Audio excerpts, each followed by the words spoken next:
Pada umat-umat sadayana, sebentar lagi kita akan memperingati Hari Raya Idul Adha. Sungguh banyak pahalanya apabila kita bisa melaksanakan ibadah kurban, tetapi bagi yang mampu, sungguh hukumnya wajib. Tapi yang tidak melaksanakan tidak akan mendapatkan dosa, kecuali yang dikurbankan mitqaha. Masya Allah. Kamana itu tukang rujak? Nih teka tinggal irung-irungna acan. Mejeuhna ya tengah poe kieu mah ngadah rujak. Mang, anybody home?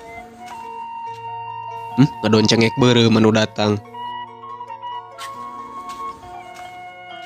Mang, sakedeung deui kurban ye. Aya paniatan abi teh. Naon geus siap maneh dipencit? Astagfirullah, sungguh awon sungut kamu, Mang. Aya naon atuh? Sapeting abi teh ngadengekeun ceramah Wan Koid. Hate abi teh asa terenyuh gitu.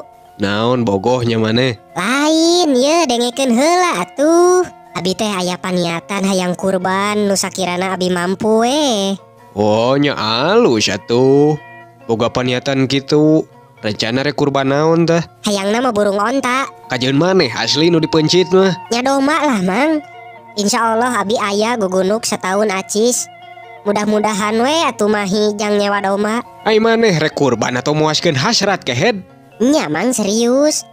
Manawi atuh Mang kersa nganteur milarian doma. Tah, kabeneran aya nama si Ajah teh ayeuna keur dagang domba di Garut. Isu kurang ka ditu kanu angkot. Ah, cocok lah. Menyala amangku. Nah, ayeuna urang kasih Wan Koid heula, urang tatanya. Soalna maneh budak keneh euy. Nah, bisa atuh henteu maneh kurban. Hayu atuh. Masya Allah. Ada apa gerangan antum datang ke dia? Jadi kieu Wan.